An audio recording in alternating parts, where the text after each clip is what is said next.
Bring your tilt that camera down, son. Okay. Yep. Hello, everybody. Hey, hey. We are live. We back in here. This is your man. This is all in your business with your man, Jay Will. Your boy Twin. Miss Neek. And of course, our man who's normally on the ones and twos is not here today. He's taking care of some personal stuff. For those who don't know, he's got take care of some very family important stuff. So we're not gonna give him the blues today. Not today. So how everybody doing today? Good. Doing good. Doing good? Oh yeah. Can't complain. Can't complain. I'm on time. The queen is on time, y'all. Not only was she on time, we're gonna give her a prize. She was early. I beat you here. That's why I come late. There you go. And so y'all got to bear with me because they got me on these ones and twos today. So we're gonna try to make this happen.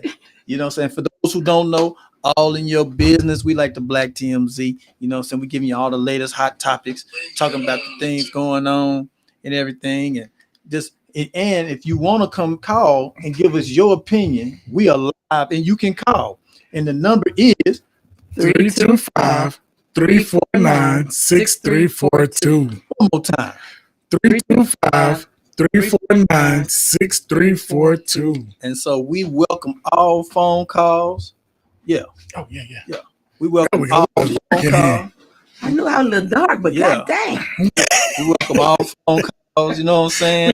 For y'all to call in and give you your opinion. And so, let's jump right into some hot topics. We're gonna say really our first topic for kind of later. Yeah. Just because I know we're gonna be on it for a while. Yeah. You know what I'm saying? But number five. Talk to him about Mr. Tigger. Go on, read that. So Big Tigger dealing with abuse allegations and he denies claims. Defends his name and apologizes to co-host as wife responds. An absolute catastrophic, deeply horrifying domestic scandal has officially exploded right out of the Atlanta radio landscape, leaving the entire city and state of pure paralyzed shock. Cybersecurity expert Alicia Brown, the long-term young son, completely set the internet on fire this week after talking to her personal social media platforms to unleash a series of highly emotional, deeply distressing videos and photographs. Big Tigger, real name Darian Morgan, has officially broken his silence after shocking domestic violence allegations were made against him by his wife, Alicia Brown.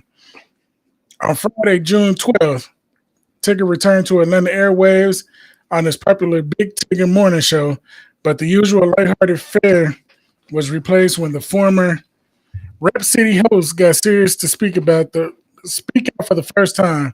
He also shared an official statement on social media. I want to say that these accusations and allegations that have been circulating about me are false, Tigger said firmly in his message to radio listeners.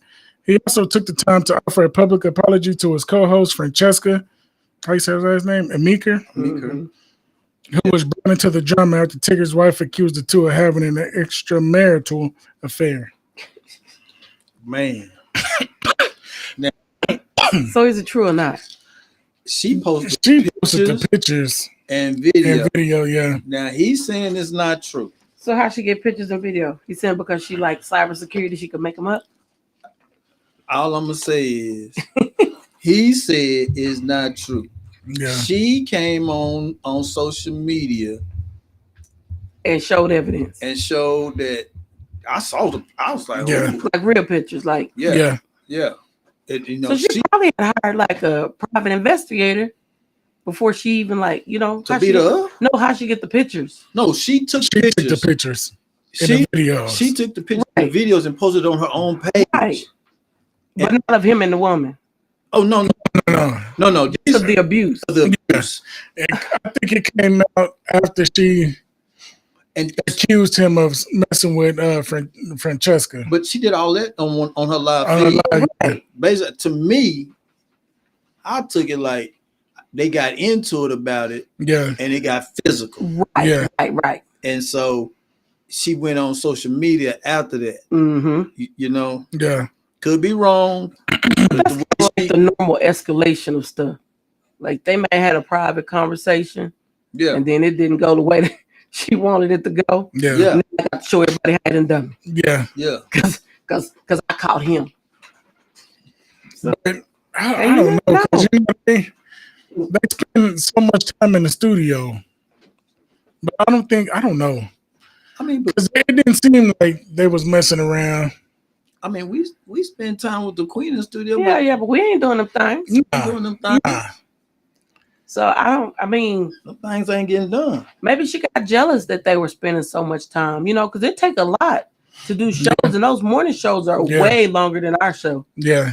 And so you get on there, what, 4 o'clock in the morning, and then you there till 10, 11 o'clock with a person, and y'all might go get some breakfast or whatever, just basic stuff. I think even Francesca denied it. She said that they never messed around. You can't be nice to people. Yeah. Like, even with your working relationships, if you got a spouse or a significant other, partner, whatever you got, by the time you go and eat breakfast with somebody or go over there and say hello to this person because you need to communicate with them, oh, well, they cheating. They didn't come straight home. They didn't call me right now. They got to be doing something wrong. Well, these are people who are normal individuals. Yes, they're married, but they are also human beings who have to have socialization amongst other people besides their wives or their spouses. And it's like, partners, whatever. Like, you cannot try to consume a person's whole identity and time. But you, okay, so so I'm asking you too, Queen. Okay. They've been together, 20 plus years. Right. Okay. And so you saying after 20 plus years, this when you go cheat? Now you step out? Or your man step out now? I mean, by now you would have been something. You would have been found out before now. If Tigger our age, right. And he was big too, because he had the basement and when he was doing Rap City, Rap City, the basement, that's what the food. Yeah, I think like if he was gonna cheat, he would have already had this going on. That's my point. Also, it could have been another issue. Maybe they got like a throuple, because sometimes. You add something to your relationship and you don't think the other person gonna really like take hold of it. So you're saying they've been together so long that maybe they tried to add a little spice, right? And it just didn't go the way she thought it would go. Okay, maybe it's a lot of play in relationships now. So I think if she not leaving him, then she shouldn't have got on social media with all that mess. See. And okay, so that's my biggest if you ain't finna, issue. Don't. A lot of times in today's times, and I'm not even gonna say the younger generation, because even the older our generation, everybody want to get on social media, right? And tell, right? Blast whoever it is. Okay. And then y'all don't leave. You stay with them. Or you stay with it. Y'all work. This is my thing. And so let me say it like this. They work it out, right? Right. Okay. Now everybody mad. But you don't put everybody in your business. Everybody in the world is in your business. Right. And so now your moves can't be the same, because it's not like, oh, you embarrassed me. I didn't embarrass you. You put all that on social media. I didn't post nothing. I didn't say anything. And now you're creating a problem in your relationship. Yeah, because not everybody's in it. Everybody's gonna have an opinion on it. And if you stay with that person, it's gonna look even worse, because it's like you put all our business out there. Now we still together, like. And I guess that's why I don't understand why all of a sudden we all did. Everybody, I want to be transparent. Your relationship ain't supposed to be transparent. It's not. Like, everybody should know what's going on with the world, because it's not their business. Not their business. And then you get everybody. Like, I would say this. Sometimes something minor. Okay. Something that's, when I say minor, whatever it could be. You done put it on social media, and you got team her, team him. Everybody got comments, right? And so now maybe something that wasn't so serious that y'all probably could have worked through. Now your pride start kicking in, because everybody in your business, right? And so now, to me, you leading to divorce, separations, all these different things. When that's not really what you wanted. Wasn't what you wanted. You're trying to save face. Right, because both of y'all now, maybe both of y'all talking on social media, and now y'all in the same house, but you're not talking to each other. Y'all talking through social media. Right. Because I felt like that with this one couple that made it big on TikTok. and he ended up cheating, and then they getting a divorce now. But it's like y'all went viral because y'all was putting y'all business out there. Yeah. Like, yeah, it's cool that y'all doing little funny jokes here and there, but then when it gets serious, it's like, what are we doing? You know, some people try to live their life through these social medias, and then when stuff get bad, they don't know how to handle it. Right. And then, like, when you telling everybody your business, like you say, it's team her, team him. Yep. And when our society, everybody's like, oh, poor lady. Oh, he should have done her like that. Yeah. It could be the other way around. Yeah. She just didn't land no punches. Yeah. So it could be anything, but now everybody got their opinion on it. Yeah. Well, okay. So let's go back to the old school. Like, you know, men and women been doing dumb stuff for years, for decades, not it just ain't gonna years, change. Centuries, right? Right. Yeah. And so you hear some of these, you know, granddaddy had a family across town. Right? He was taking care of so and so, right? Mm-hmm. And grandmama knew. Yeah. You know what I'm saying? But it didn't, and not that she condoned it, but everybody didn't know. Yeah. You see what I'm saying? And it was like, if you better not let the money get messed up over here. Yeah. Right. You know, like I watch some of these old movies and they be like, hell, I always knew you was over there. Yeah. You know what I'm saying? But you went to the grocery store over there. I went to the grocery store over there. Right. They paths didn't cross. Yeah. Now, I'm not condoning people cheating. That's not what I'm saying. But people put it in your face. But nowadays, back then, I would say even all the way up to what the 70s, the 80s, secrets were the 90s. People kept things until they came to that funeral. Then you see over there, hey, he look like me.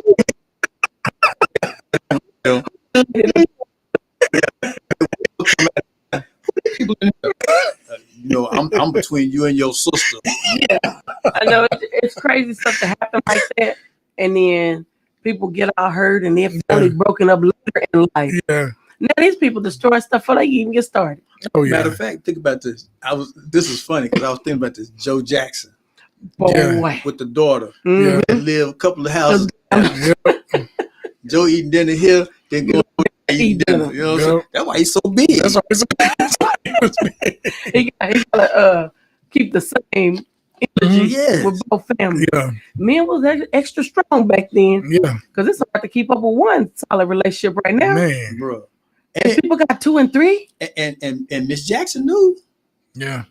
She ain't have time for that nonsense. I had a house full. I had a house full. She couldn't afford to take one hour to go down there and talk noise. No, because you know they on the road together. To be here in this house. She probably was. She was like, "Oh, he taking that weight off of my mind." No, they running with 9 kids anyway. Yeah. She probably like, nah, go knock that down. You done put enough over here. Yeah. She already got limp. You know what I'm saying? Man. That's crazy. I was just saying. So I don't know. But eating 2 dinners in one night, but I think in the end, I mean, I'm on Team Big Tig. I don't know why. It's just something about it. Like, he has never wavered on what he said. Like, I ain't do it. Some people eventually be like, you never heard anything about him. Right. All these years, he has. All these years, nothing bad. Nothing bad. Yeah. So why now? Yeah. Time will tell. He's about 50-something years old. Why now? 59. I think it's 59. Yeah. But then he wait to get married to, like, what? They've been together. But they weren't married. But they said been over 20 years. Though. Regardless. Yeah. Regardless. She didn't put that time in. Yeah. And I guess that's my point. Y'all been together like you would have noticed something. Bro, anything. That's why I said he 59 now. Yeah. Like they got blue chews. Oh yeah, they do that with blue chews. Yeah. They make you honey packs. What? Hey, you tired though? She tired. You both tired. I'm tired. Category, not saying that you know men don't do what they do, but at 59, baby, who got time at 9:45 to leave the house? See, that's my thing. Man, I'm trying to get into bed. For real. That's my thing. These 10 o'clocks be. Look, your feelings hurt. Hey. What I said. Somebody feelings hurt. And you feel like the alarm went off too soon? Oh, man. They like, you coming through tonight? Yeah, no. I ain't over there about 5:45. See, I always wonder why, like when we were younger, why we'd be like, the old man is over at so and so house. It's early in the day. Yeah. Like, dang, it's early. It's early. But then I'm older. I'm like, shit. Bro. I'm gonna tell you this. This true fact, man. You know me. You know, fistful of dollars. We be like, let's go. You know, let's go have a drink. We like, let's go about 5 or 6. 5 or 6. We have a drink. We're trying to go for happy hour. Yeah. No, that's really not the time. Because about 7 to 8 o'clock, we already looking like, ooh, yeah, okay. I'm tired. Yeah. You know what I'm saying? Yeah. Got to get up in the morning. You know what I'm saying? Get ready for work. You know, I got to get that sleep in, bro. That was a time in my life where I didn't even care if I slept or not. You just and I was still at work. Look, and this is crazy because I talk about the young kids, like my sons and them, right? They'd be like, I'll be like, we didn't leave the house till like 11 or 12. Yeah. Man. 11 or 12, right? Then you at the club close at 2. Yeah. Then you going to the you know now you're looking at your phone, your watch, you know, right there with your watch. And you going, okay, it's 4:45. Yeah. If I get to the house by 5, I can sleep until about 7. I can sleep to, well, you know, got people, you got to about 7. That's 2 hours of sleep. 2 hours of sleep. Oh, I can hang for about 30 more minutes. 30 minutes. These young cats, they be, I'm tired. What, bro? On the weekend? It was because everything had to be done physically. Yeah. Like you want to see the girl, you had to go. Yeah. You want to talk, you have to be in person. Now it wasn't FaceTime.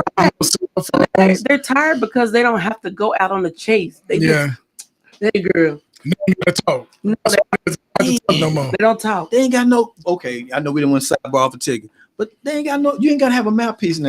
You don't. You just have to hone your skin in the mirror. What's up, little man? You working on what you going to how you gonna look? You see it. What's up? You know what I'm saying? You know what I'm saying? You know, so girl, how you doing? You know, so you doing all right? You doing all right? You probably on that look. I just want to get your number. You know what I'm saying? Let me hit you up. Yeah. What you write that down, girl. That's your real number there. Okay, that's your real number. I'm gonna hit you as soon as we leave. Yeah. No, it's everything so instant. What's your Instagram? Yeah, this is crazy. I heard a little boy ask a girl, "Hey, what's your Instagram?" I said, "What?" That's how you gonna ask her? Like, you ain't gonna ask her name? Nothing, just Instagram. Instagram, huh? Yeah. Because they be like, "What's their name?" I don't know. They go by Lil Joe on the Instagram. No, Instagram. You don't know their name. Well, and then so we don't went to the bar. Right. Think about this. You meet a girl in the club. We already know as a dude, I ain't getting that tonight. Right? You know that, right? If she got any morals, any self-respect, you're not getting it tonight. You ain't getting it tomorrow. Right. Right. Don't get me wrong. It was some girls that out there back then too. Yeah. But if you got one that you interested in and she know you interested in, these young cats go crazy. Cause okay, what you got to wait? The old school wait 2 days, 3 days, bro. You might go a month. Yeah. 2 months. You know what I'm saying? If she really wife material and she thinking you hooked, bro, you might go 3 or 4 months before you get up in there, bro. Yeah. You all on first base, maybe trying to get.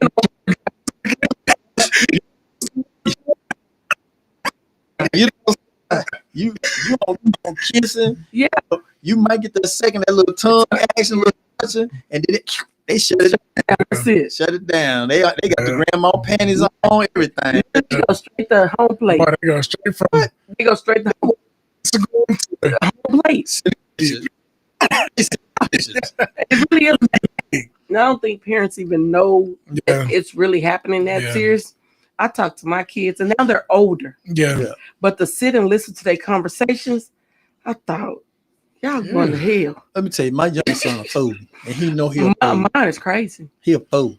I tell him, I said, boy. He talking about, he was talking one day, he talking to his brother and them. I'm sitting there kind of listening. He was like, yeah, I sent this girl, a picture of a certain area of his body. And I was like, Wow. How long you know this girl? I just met her. I said, you sent her a picture? He's like, yeah, you know, he got him in a portfolio. Dude, you know. So I said, man, what did she share? That's what I'm talking about. He wanted to share. Girl, look at this right here. You know what I'm saying? You know what I'm saying? I say, boy, they say mentality different.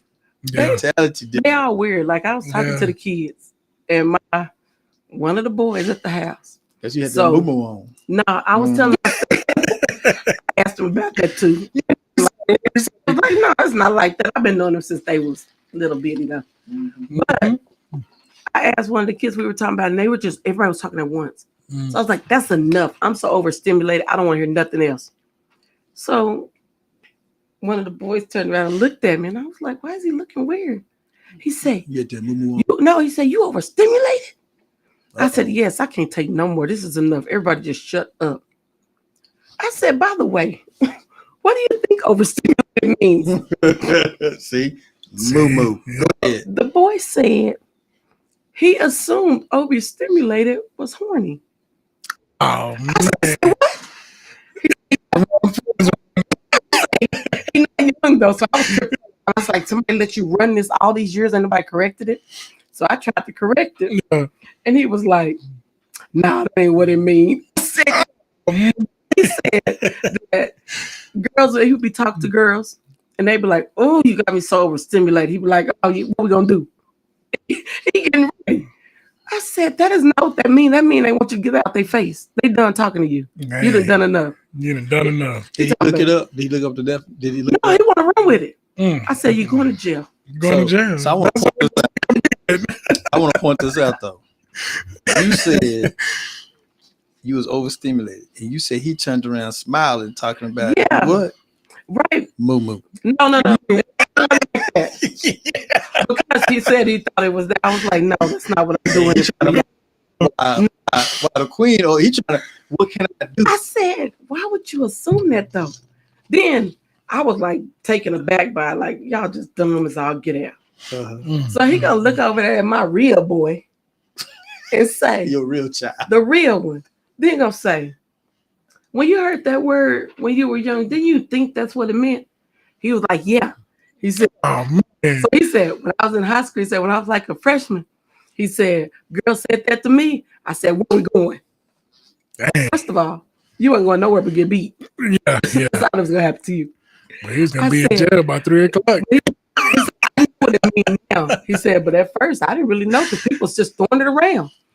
Yeah, they're gonna be in jail, boy, early. I told him, I said, what kind of school y'all been going to? Well, they're learning. I'm when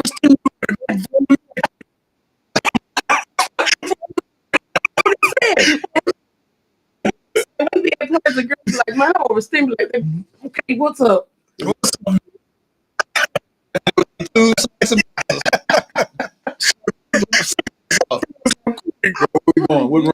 we going? See, I said, y'all are gonna be in real trouble. Education is a terrible thing. It's a terrible thing if they don't. I was like, y'all should have got this word in vocabulary. Boy, they didn't got. So yes, teach your kids overstimulated because it is not overstimulated. See, now you. My twins. Be careful. Overstimulated. I'm gonna be taking. Let me tell you, this kid is 24. I was like, so you telling me from 20 to 25, y'all done? Let me get naked. I'm overstimulated.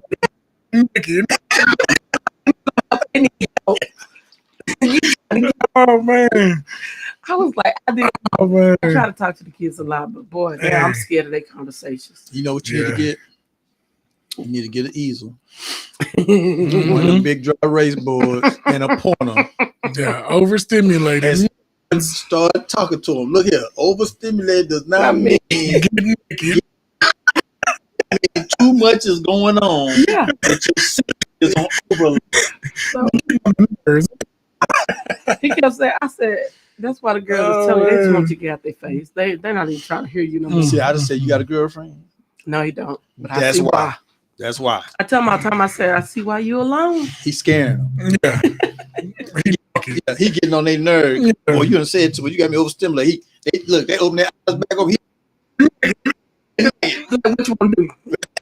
What we doing? So I get to hear funny stories, and some of them I just like, ooh, thank God y'all grown now. But it's a trip in my house. Well, I can see that. It's a frat house, y'all. Yeah. It's bad. So this is, let me tell you, I ain't got my spectacles today. Oh my God. But this, let me tell you, this story right here. When I saw this story, this video, right? And then I actually went online and looked it up because I knew this could not be true. You talking about the one where they carried the lady? The 21-year-old who died from bungee jumping. I watched that video and I was so mad. I sent it to y'all. Yeah. So a woman fell to her death after staff allegedly forgot to attach a safety cord before they bungee jumped from a bridge in Brazil. First of all, why are you in Brazil bungee jumping? Right. I never understood it. We're going to get into that. Maria, I can't say her name, Rodriguez, Dave, for Tredas. Look, if I'm butchering it, I apologize. Was thrown from Ponte do. Man, look, she in Brazil. Y'all know that. Well, it's Skeleton Bridge in the municipality. Man, look, it's a bunch of Brazilian words. We're just gonna keep going. Yeah. And so she was participating in a bungee jump on Saturday, June the 13th. Right. So the video was posted because people be video recording it on social media, showed the moment that the 21-year-old was carried by the staff members toward the edge of the bridge and thrown over, right, while wearing a helmet, right? She had a helmet on and clothes and everything, but that's it. After she fell, a witness filming pointed to the rope left behind on the ground and shouted, "Guys, the rope! What you yelling the rope for? She gone. She gone. Over there." And then they carried her. Yeah. They marched her. And nobody noticed that they noticed. So we're gonna get to that. So witnesses alleged that the Brazilian military police that when she was thrown without the rope and fell about 40 meters, which is 131 feet. The police helicopter was called to rescue, but she died at the scene. Of course, she died at the scene. And so a total of 6 people were brought in and questioned in connection to her death. And then 3 men aged 27, 30, and implied malice. And so they said her fiance was there, and they took him to the scene, and he fell out. They take him to the hospital. But he wasn't bungee jumping with her. No. Okay. No. So this is okay. Y'all go ahead. I'm they said that this place or this bridge had been closed for 3 years. Yeah. Is what they were saying, and no one was supposed to be on the bridge. So I want to know when they took down the signs and why this girl, just they kept on through the "do not enter." So let's just be real about these young people.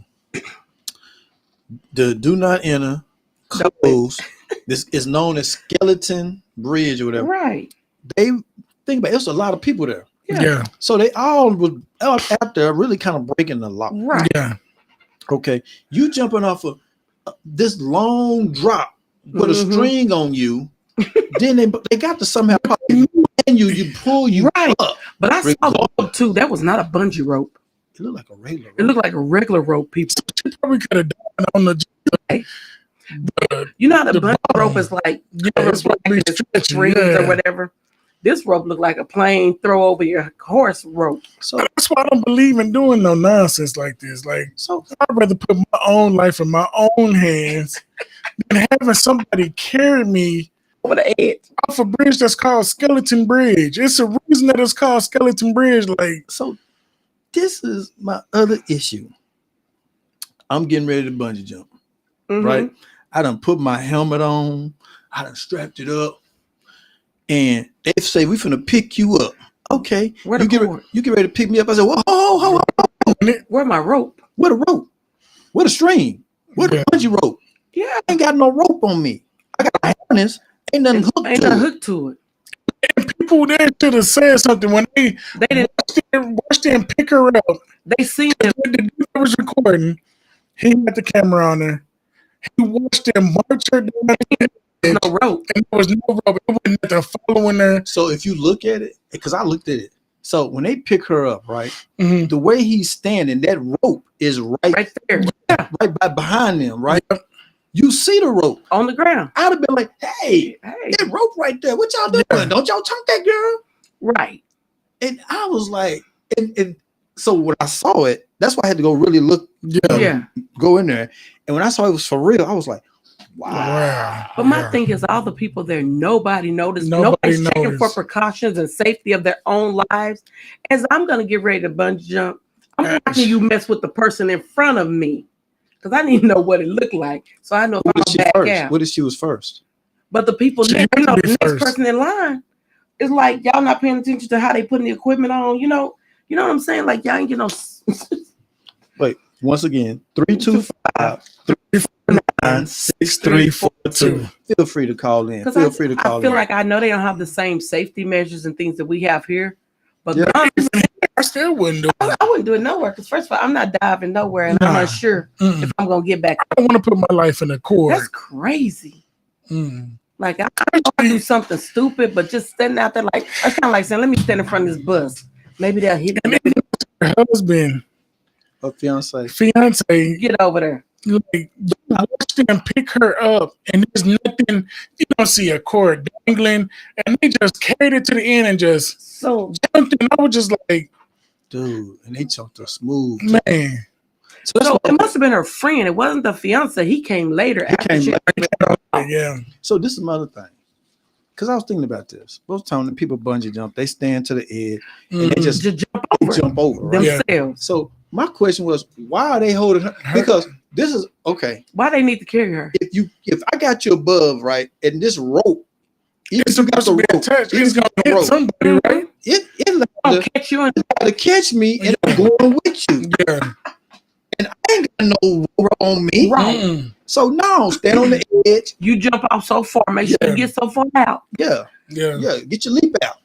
Because I'm not walking over to the edge. And think about it. Y'all ain't supposed to be there. Nah. So they're like, we're gonna hold you up higher, give you a little extra push. Here, my thing is, you paid to die. Man. Like, so I hate that happened to her, but at the same time, it's like. So why did they say implied malice? Like they are intentionally doing it? They didn't make sure everything was taken care of. Okay. Okay. So they didn't make sure that the cord was on her. They didn't make sure that she had the vest on correctly. They just picked her up and carried her. It threw her. But threw her. It wasn't no little, you know. No, it wasn't no. And then the dude followed her all the way down, and it was like, like she was laid down when he set the rope. And I'm sure in her mind, as she was headed down, she got the rope too. That was not attached to her. Can I say this? I think she thought about that rope the moment she went airborne. When she went airborne, she like the rope. The rope. We didn't put no rope on. Well, Lord, here I come. She had 131 feet to get her life right. Get her life right with the Lord, because she was headed. Yeah. But closed casket, small casket. I'm like, how many times have they done this? Like, thrown somebody over.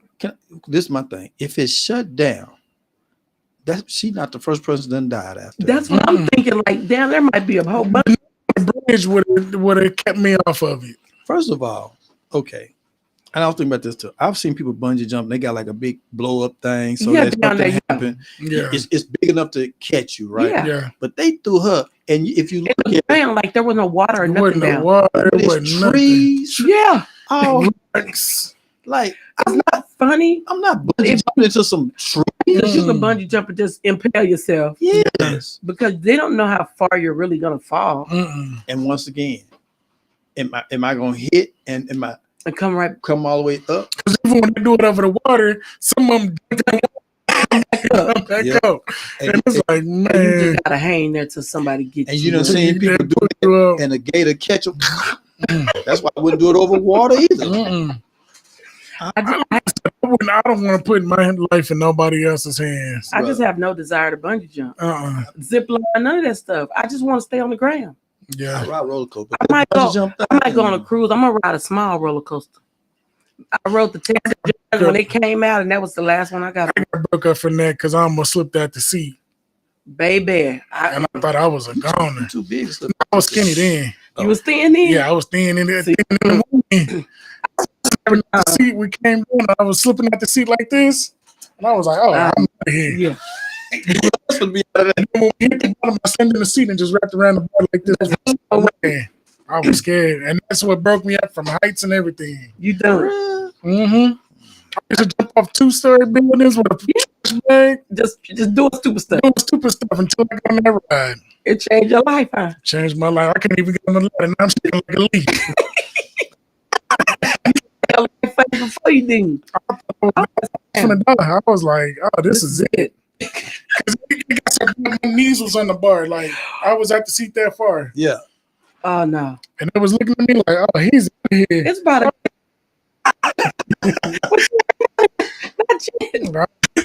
We hit the bottom, I turned on the seat, boom, just ran around. I was like, "Shoot, man!" And that broke me up. I don't mess around, because I know I'm round. That boy might not like you should.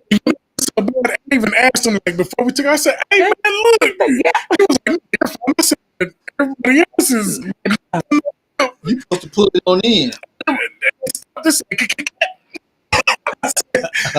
said, "Hey man." He said, "No, you fine." I said, "No, I'm not." I said, "Look at the gift. This we going up." I said, "Oh man." You didn't get into the seatbelt. Click, click. Man, I was in the seatbelt. You know, was under there. Guys, I couldn't even get on the roof no more. All right, well, we're gonna go pay some bills right quick, and we'll be right back. You know what I'm saying? Y'all keep listening to Six the Culture.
All right, everybody. All right, we back. And we back. For those who don't know, it's all in your business with your man Jay Will. Your boy Twin. And Miss Nick. And for those who don't know, just tuning in, we talking about the Black TMZ. We was just talking about the young lady who was bungee jumping that was unalive because they didn't put the bungee rope on her. Yeah. So unfortunately, she tumbled to her unaliveness. That's pretty tight how I said that. Yeah, that was good. I like the way you threw it in there. Yeah. So anyway, jumping back on our hot topics, man, did y'all see Kelly Price? Kelly Price. She went on social media. Queen, tell them about that. Okay, so Kelly Price going on social media talking about how her sister put witchcraft on her and stated her gun is registered. Stated that her sister started an OnlyFans in her name, telling her to show up in Atlanta. Talked about her sister has been doing witchcraft on her, and her mom was a demon. Said that this has been going on for 6 years, and that's why she got sick. Okay. She said that they hired someone to kill her to keep the estate. She's got a lot of accusations here. And so, what do y'all think? Like, so what happened? What happened with her and her sister? Did her sister do something? I don't know. I don't know. Like, I knew that she was sick at one point. Yeah, she had got sick. I never heard anything like any accusation or anything going on between her and her family. Yeah. And now her sister doing witchcraft and her mama's a demon. Do y'all think she had a mental breakdown? That's what it sounds like. I mean, they show up in odd ways and you don't notice it. Yeah. I don't know. That's a lot to break down. And I don't like messing with the witchcraft things. I ain't that kind of person, so I don't want none on me, no heebie-jeebie. I don't know, because it's about 10 different little clips. And she talking about she ran and raving, She talking about all kinds of stuff, and I was just like, "What's going on?" Yeah. It's not concise enough to get a clear thought about it. Yeah. So that's why I say, do you think it's like more just mental health issues? It might be. It might because be. It wasn't clear. Like, how people go on and they tell them what's going on. Yeah. She was it was just all over the place. Yeah, it was all over the place. Yeah. Because I was trying to figure out what her sister did to her. And then for her to just come out and say, "Oh, my gun is registered," what's going on? I'm about to go kill everybody. Man, they better leave her alone. They better. They better. But hey, I don't know.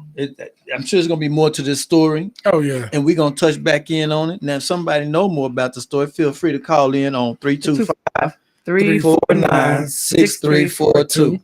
You know what I'm saying? We love to hear what you got to say.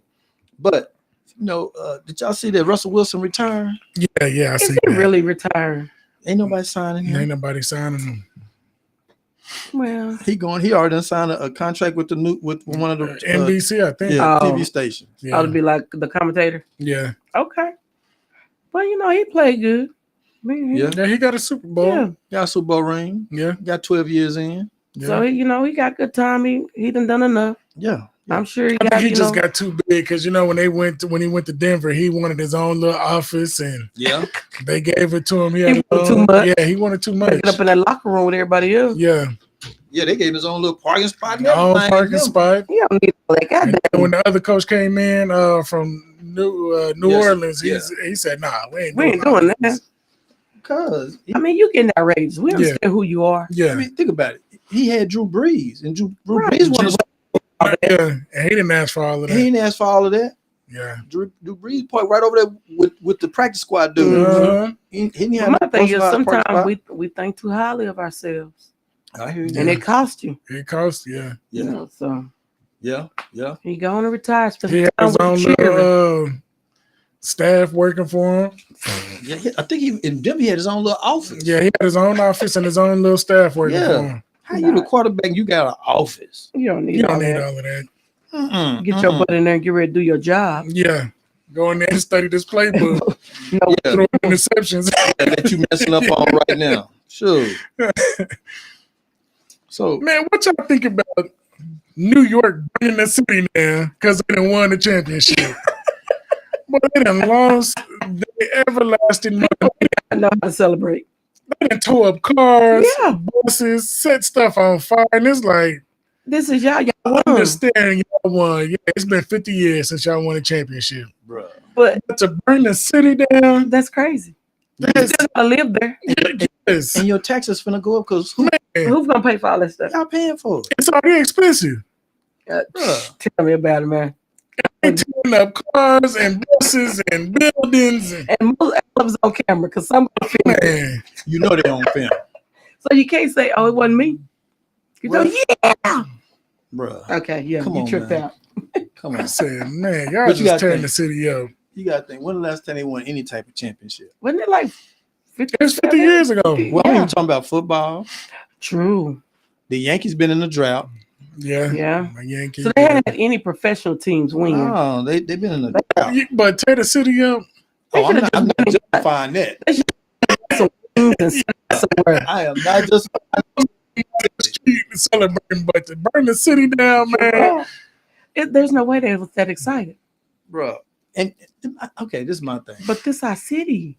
I never understand why you tell where you live. That's what I'm saying. That's It's what our I'm city. saying. You said with NHL too, like when they win the Stanley Cup, tearing the city up. The thing is, people have to realize we still have to live here. Why are we going to act the fool? And tomorrow, Yeah, we done burnt my car up. through the house. You know what I'm saying? Bruh. Because you know, insurance, they gonna be like, we ain't covering that. No, you know what the insurance doing? They looking at every video. Yeah. Somebody brought my car down. Okay, let me look. We're gonna see. look. We gonna Was find- it that? yeah. Out of there. Yeah, there's gonna be some people. Out of there. Oh man. You know what I'm saying? Like, I don't know. But they were talking about giving Spike Lee I need to. a ring. That boy been a true fan for 50 years. Bro, they said that he spends $200,000 for season tickets. And That's crazy. they said he done spent over $10 million being For a fan. tickets? Yeah. And that's regular season. That's regular that's season. crazy. Not including the playoffs. Not including the playoffs. And they barely winning. Them seats in the playoffs go to 50,000. And I'm like, dude, this man is a staple yeah. at your game. He needs the He ring. called Mike Jordan up and got them custom fours made. You know what I'm saying? Yeah. Like, at some point, you got to go, hey, now I ain't gonna give them to you for free, Yeah. but we're gonna hit you with half off because people look for you Yeah. at the game. Yeah. You bring people Yeah. here.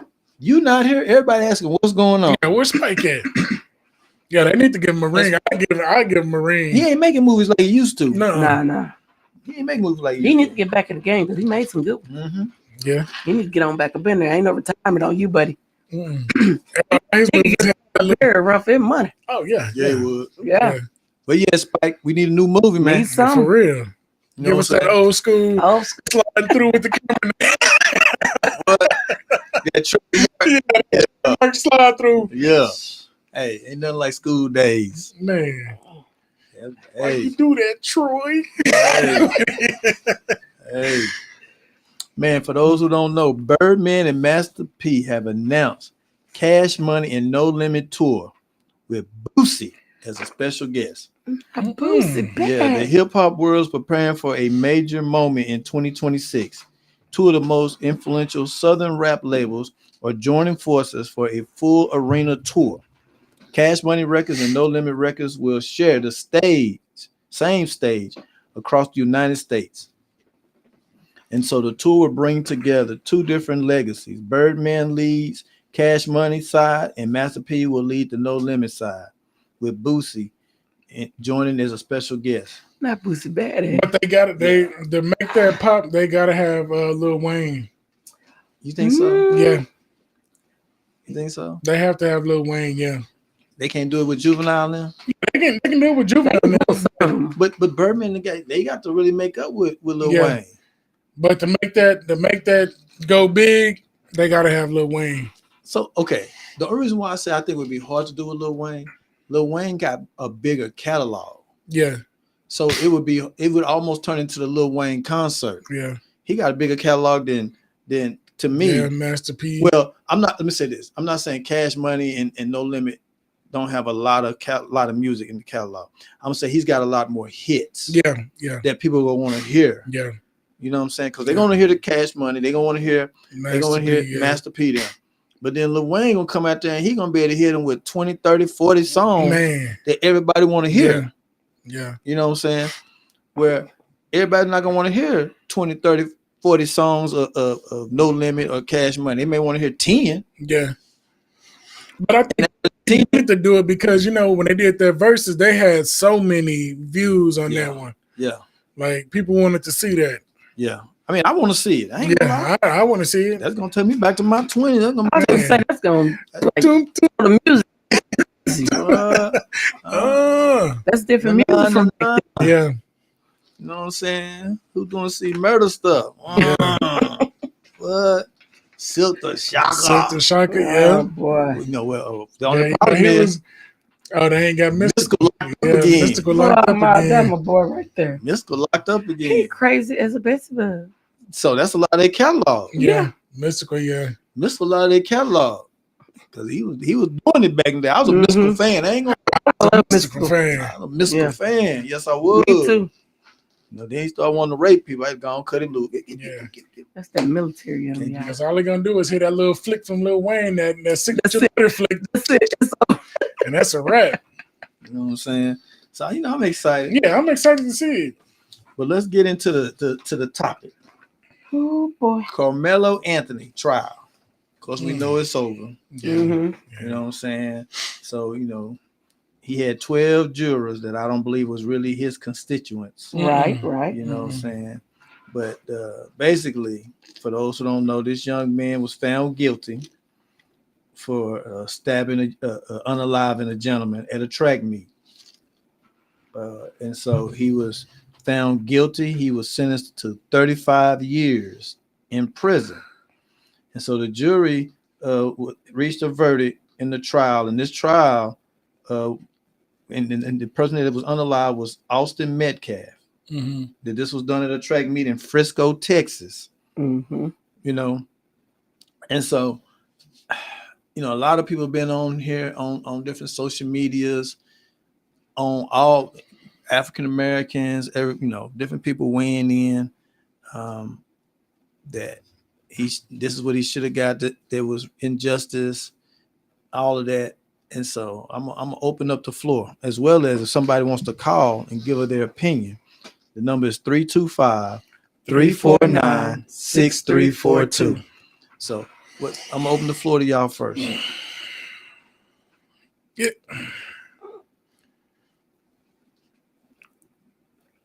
I don't condone him killing them. Right. But at one point, do we say you got to keep your hands to yourself? Right. Like, even the people that was there said that he did push him. Like, it was a hard enough push to knock him back down. And he was there with his friend. So you got to look at it. He's bigger than Carmelo. And people was like, well, then just fight. And it's like, my thing is scary licks kill. You know, my mama always told me that. When people scared of you, you'll never know what's going to happen. Yeah. Now, this guy is bigger than him. With his friend, they over there to push him down. He don't know what's going to happen to him. And if I was in his predicament, I probably would have feared for my life too. But it's not like he was 19 years old and this kid was, 16, or they're the same age. And I think the thing that hurt him was because his friend didn't take the stand and say, he was there with me. I'm the one that he was over there. Yeah. Yeah. So, okay. This is my other issue with part of that. They stopped the track meet because it's raining. Yeah. They tell everybody to get under your school tents. Okay. He's been having issues. He was already having issues with them. Yeah. Bullying him, messing with him. Yeah. Okay. Logically, I'm going, why would you go under that tent? Right. You already getting wet running. Yeah. Just run onto your tent. But the coach came out and said that they didn't have a tent out there yet because it was only a few of them that was running, and they didn't have a need for the team tent. Okay. And so he went up under there because his friend caught him up there and they was talking. And that's what they said, that the friend, they dapped each other up and they sat down and was talking. And so that's why they were saying that his friends should have got on the stand and said he was up under there because of me. I caught him up there. We was talking. He sat down and we was talking. I mean, I hear that. But then they would have. At the same time, I'm like, okay, it's like this. That was when I was in high school. There's schools that we just don't get along. Right. Yeah. Okay. We don't get along. We don't get along because we beat them in football. They beat us. Yeah. You know, it's been a rival, whatever. Right. Yeah. And then there's schools that you may have a rival with them, but y'all get it. Y'all not. Y'all not like enemy. You know what I'm saying? And so when I was thinking about this, I wouldn't have got under that tent. Mm-hmm. I'm already wet, so I'm either running to the bus, or I'm gonna get under another tent. But I don't want to be under that tent. I'm not gonna be under that tent. Yeah. Because one, I already know we finna fight. Yeah. And this is my thing. I'm under another team's tent, so it's not about being a coward. My numbers ain't right. Yeah. Now, if I got 4 or 5 of my boys under that and tent, we all under there together, then 4 or 5 of us, we gonna rumble. But you go by yourself. You know, me with one other friend. No, bro, I'm not going under there with you. Yeah. Even if you call me, no, man, let's go on over here. Right. The numbers ain't right under this tent. Yeah. See what I'm saying? The numbers ain't right. And then my other thing was, okay. But we also you brought a knife to the track meet. Yeah. Okay. You brought a weapon. But they said that it wasn't illegal for him to have that knife. And I'm gonna say like this. You don't know where he was going afterwards. What if he had to walk home? What if something, you know what I'm saying? Like, if I had to walk home and it get dark, I got something to maybe protect myself. You can go to a football game now and you're gonna see knives. Knives. I hear you. Right. You know what I'm saying? Like, I hear you. Like I said, I don't condone him. What he did wasn't right. But at the same time, you gotta keep your hands to yourself. I don't care if you like you said, scary people, you don't know what somebody that's scared of you gonna do. Right. And you come up there, it's you and your twin. To me, you feel like you have been being bullied by these people. Yeah. You unsure, you probably out there because guess what? Like you said, the whole team's not there. Yeah. So if I'm one of the 5 or 6 people who run in that day, and I ain't got my boys with me, nobody with me, I ain't hanging out, I don't know what I'm gonna do. I gotta be out here by myself. Yeah. I'm already scared. Yeah. I understand that. But that's why, once again, I'm not going under that. I'm not gonna put myself in that predicament. I'm not putting myself in that predicament. Because the numbers ain't right. Like I hear what you're saying, Jay, but his friend caught him up. But this is my thing too. And it got everybody always getting mad, but it's got a lot to do with parenting. Because have you been telling them, hey, you just need to avoid them at all costs. You need to not be doing this. This is what we expect. When you're parenting, then your kids have an idea like, man, my mom done told me to stay away from over there. So I'm not even coming, man. You're going to come down here and talk to me and we'll go somewhere else. But when you're not giving, stipulations and expectations to your kids, they're going off whatever they want on the top of their heads that are not, their brains that are not fully developed. Yeah. Critical thinking is not there. Yeah. And so any kind of rationale given by an adult that would have said, hey, this is where we're not going to be. Maybe even if the coach had been like, hey, we ain't getting under that tent. Yeah. We know something already going on. We're just going to avoid it at all costs. Whatever happened, don't be over on their side. Yeah. But kids don't think like how we used to think back in the day. Right. Like if I knew I had a problem with so-and-so from this school, let's just say we was on the north side, they on the south side. Yeah. We ain't going on the south side. I'm not going to put myself in a position to where I have to defend myself. Right. And it's a lot that goes into play. I felt like also with the jury being the way it was. Yeah. It was a setup. It was already the judge was friends with the family. Right. So like if I was his attorney, I would have tried everything to get that. What's that called? Like habeas corpus? Where they move it to another town? Once again. Because one, you got pictures, they hanging out, drinking beer. So they already friends. Like And so that was already against him. Like the judge already had his mind made up. It didn't matter if the jury said, "No, he ain't guilty." They would have still did. I'm gonna still slap him with 35 years. So a lot of people said that's excessive. Yeah. Mm-hmm. Okay. But this is my other thing. Okay. Because I'm gonna be devil's advocate tonight. I'm just putting it out there. Family GoFundMe, they get over $600,000. Yeah. Over $600,000. Right. I saw one report. They said it's closer to 800. Okay. And you go get a house. You go get all this stuff that's not the legal matters. Get an Escalade. Yep. And this young man is represented. Yeah. He's fighting for his life. Because we in Texas. Yeah. And they should have took all that money and put it on a real lawyer. Where you can get the death penalty because they're trying him as an adult. Right. And he get a public attorney, a defendant. Mm-hmm. So you're not devil advocate. I thought about that too. I said his parents automatically set him up for this thing because you were given money for legal fees and to help with his court everything, and you chose to do something different. So what other outcome would you expect to happen to your kid when you yourself did not care enough to make sure you had an attorney? I'm like, so don't sit there and cry. I don't feel sorry for the parents. I think the boy got a bad deal. Yeah, he did. But as far as the parents feeling, man, they can stump rocks, kick rocks. Because this is my thing. You sorry. This is my thing. Yeah. Okay. You could have saved $100,000 for a lawyer. At least got him a good legal team. At least something. You know what I'm saying? And you didn't do none of that. Nothing. And now you crying tears. You talking about we want to appeal this. And can we get some money for a lawyer? And then Boosie talking about he gonna get him some money for legal fees. I said Boosie might well just hire a lawyer. The lawyer over there. Right now, I do not trust his parents to even think about his life and the future of him because of what they set him up to happen to him. Yeah. No. And my son would have 5-6 lawyers. We'd have had a whole team walk up in there. Because this is what I told somebody. They got mad at me. I said, you know what that was, right? He got arrested. They went, bailed him out. Yeah. Dad, mom said, man, tell me what happened. He told him what happened. They said, oh, this boy going to jail. Let's go buy this house. Let's go get this car. You know, while you out, we're going to enjoy the new house and ride in this car because this is going to be the last time you're going to get to prison. You know what I'm saying? Because I'm like, it just didn't make sense to me for them to do him like that.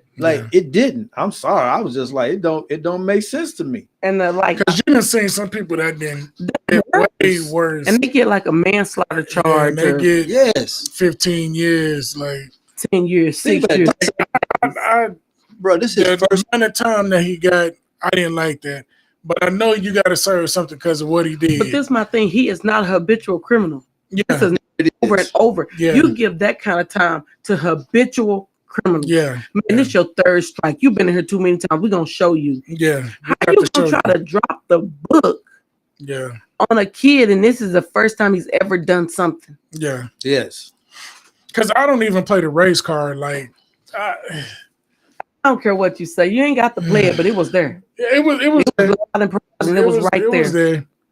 But then they sending him down there to Huntsville. Well, that's a process. I know. Yeah. But they was talking about, the warden is Metcalf. Yeah. So they were like, why would you do this? And I was like, in Texas, everybody got to go through Huntsville. Everybody go through Huntsville in Texas. You got to. Yeah. You might not be down there long. Yeah. But you're going there. Yeah. And then you're going to wherever they send you. And so this is what I told somebody. This is the other issue. So he got 35 years. Yeah. For murder. He going maximum security. Maximum security, yeah. 1 hour out. Yep. Maximum security. 23 I said, so what he gotta make life decision real quick. Either he gonna be in a blood or a crip, or he gonna be a Muslim. He got to figure out. Because he's gonna have to have some protection. Because I'm gonna tell you with the Muslims. I'm gonna tell you. Because they got their systems inside the prison system. And you gotta learn how it works. So they waiting on him. Yeah. They're gonna be waiting on. So he better join something quickly. Real fast. And then I don't know if y'all noticed, but Jeff Metcalf, the father of the young man that was unalive, Austin's father, went live went live, and basically, I don't know if y'all watched it, but he was boy. He let it all hang out there. Let me tell y'all, that man right there, he had his whole conversation talking about much of the conversation started with grief. Mr. Metcalf spoke about losing Austin, about his faith, his son's athletic talent, and the pain of burying a child. Then the tone shifted with the gag order gone. And I watched it. That's what he said, with the gag order gone. Yeah. I said, uh-oh. He said the muzzle was off, and he turned his anger toward Carmelo Anthony and Anthony's family and the people who had criticized the case along racial lines. The man who once urged public not to make his son's death about race spent a long stretch of the interview doing exactly that. Yep. Yes. The most condemned moment came when Jeff referred to Anthony as a watermelon felon. A phrase widely understood as an anti-black racial stereotype. Let me tell you, he took shots at the parents. I watched it. Like I'm not gonna read all of it to everybody because I want us to get into it. But he talked about, asked about the criticism that no black jurors were seated for the trial. He claimed black people could not be unbiased, then launched into a string of stereotypes about absent fathers, single mothers, and families living off government assistance. What that got to do with anything? Bro, I'm telling you, he insisted again and again that none of this made him racist. Yeah, it did. He said he was simply being real. Yeah. He would call out white people just as hard. Anyone looking for handouts could leave the country. It is the oldest cover there. The claim that cruelty is just honesty, and for an audience that is watched this case unfold along racial fault lines from the very beginning, it did not register as honesty. You know what I'm saying? Why didn't they televise it? First of all, he did it on his social media. I know, but I'm saying no. Why didn't they televise the trial? Oh no, they went for they couldn't do that. But do you understand what I'm saying? No, I know. You charge them as an adult. Yeah. Which means yes, you can. Yeah. No, I'm saying they couldn't do that because they should have been. But my thing is that you didn't want both sides of it. Nah. But yet and still, you still have created this anger situation in people. Yeah. Even what you're supposedly trying to prevent.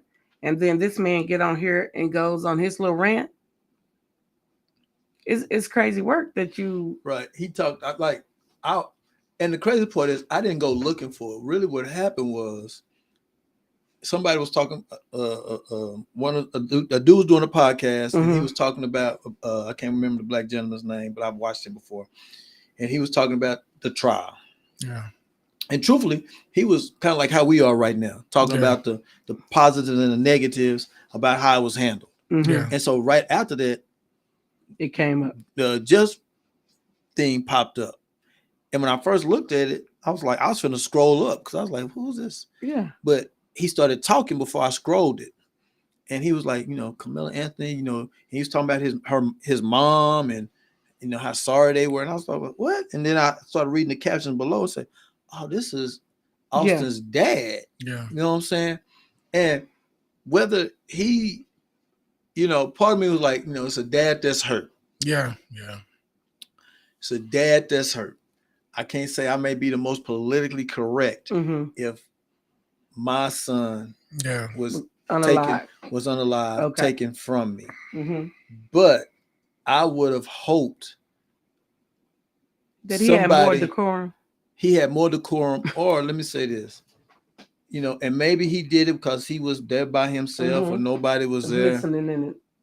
Could reel him back in because he went hard in the paint. Yeah. It's still at the same time trying to say this has nothing to do with racism. Yeah. But you making stereotypical comments about single moms and no Watermelon fathers, Right. and the watermelon, like Yeah. you like the two don't go together. Yeah. You know, he said, I tried to come pray with y'all and y'all didn't want to pray with me. It's like I tried to be, like I'm telling you why he started with that. Like, so he's trying to paint himself as some kind of savior. He was trying to help do this and that. Yeah, and then he, like, not trying to be funny, he went to that "Keep America Great" statement. But my if thing you don't is, like it, you ain't got to be in America. Yeah. And I was like, but I'm also one of those people. Also, why don't you put yourself in Carmelo Anthony's shoes? Yeah. Because it's hard to say what you would have done or what you wouldn't have done because it's not happening to you. Yeah. So you don't have the same emotional experience as he had. You don't know how scared he was. You don't know how he really felt. Yeah. Maybe he didn't talk to his parents about how much he was being bullied. That's not stuff that kids talk about today anyway. right. It's by the time they tell their parents, this stuff been going on for years. Yeah. Or months. It just gets so bad that they can't take it no more. And then they tell somebody that it's been happening. Yeah. His son wasn't perfect. Because if he was, he wouldn't have ended up in that predicament. Yeah. Right. When you are perfect and when you are not bothering anybody and you minding your own business, you go home every night. But when you are in somebody else's business and you doing your own thing because you think you better, bigger, and badder, bad things tend to happen. Yeah. I'm not saying it's right that he's gone. No. But for them to try to hang this boy like that, it's crazy to me. I got Because you. you can look back at other youth or kids that were 17 being tried as adult. Yeah. 10 years, 5 years, 30 days in jail, 4 months. They did the same thing. You just gave them manslaughter and you gave him murder. Well, hold that. We got to go pay some bills. All right. And we're going to be right back. And when we come back, I would love for somebody to call in 325-349-6342. But we're going to hit y'all with a little music real quick and pay some bills, and we'll be right back. And y'all keep listening to All in Your Business on 796 The Culture.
All right, welcome back. Welcome back. Oh yeah. With your man Jay Will, Your boy Twin. Miss Neek, and you are listening to All in in Business. All right.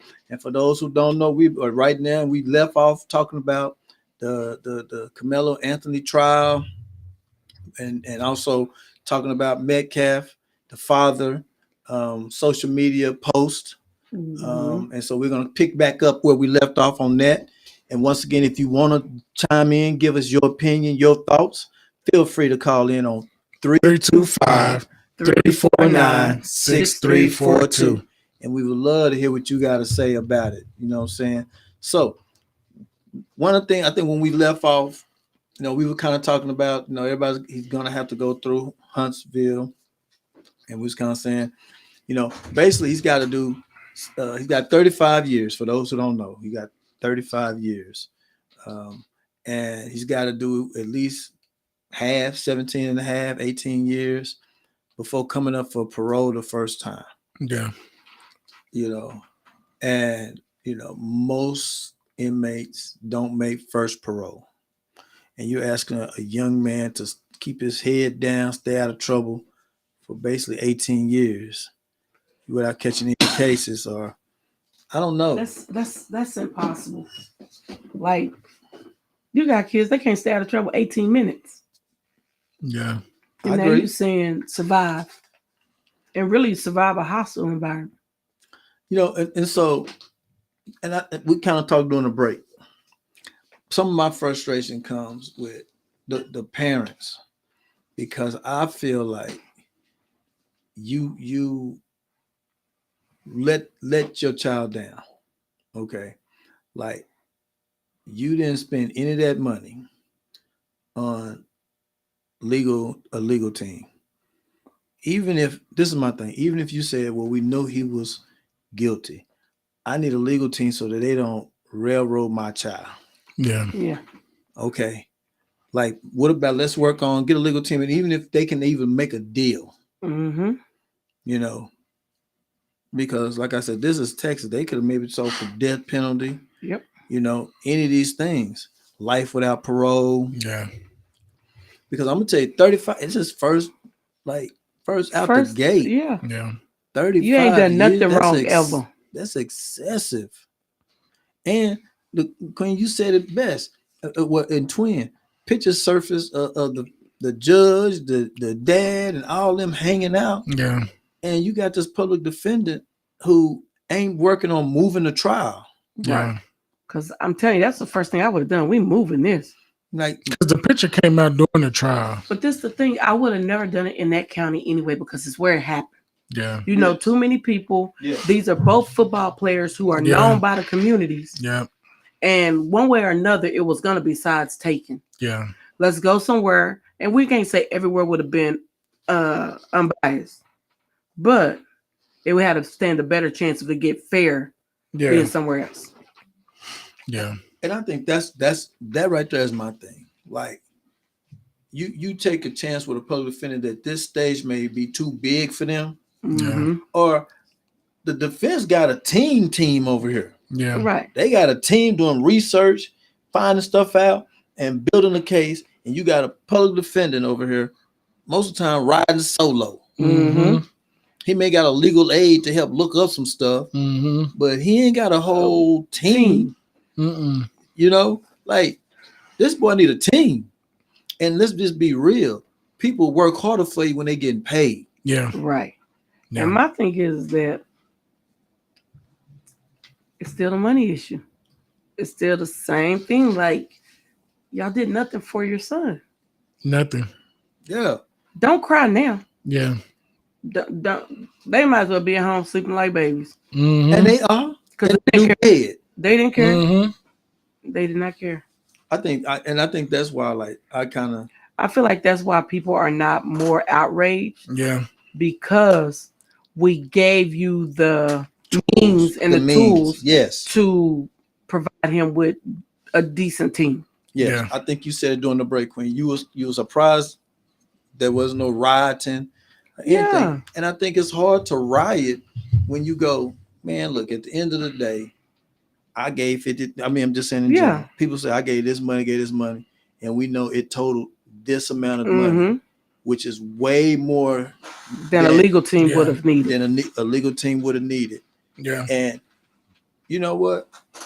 You could have bought a house. You could have paid $400,000 for a house and still had that other in your pocket. And still had money in there to get this boy a legal team. And I don't think people would have tripped. They'd have been like, you know what? I gave you the money.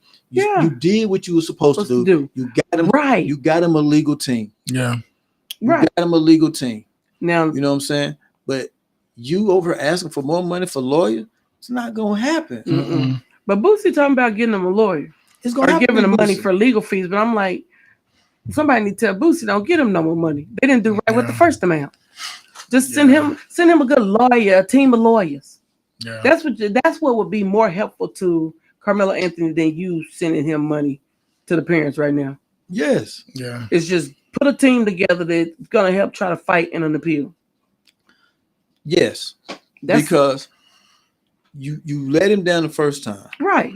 So, you know, they're not gonna overturn the verdict. Right. But maybe we can reduce the sentence. Reduce. You know what I'm saying? He gonna go to prison. Yeah. He killed somebody. Right. He gonna and so we're not making light of this. I'm not taking that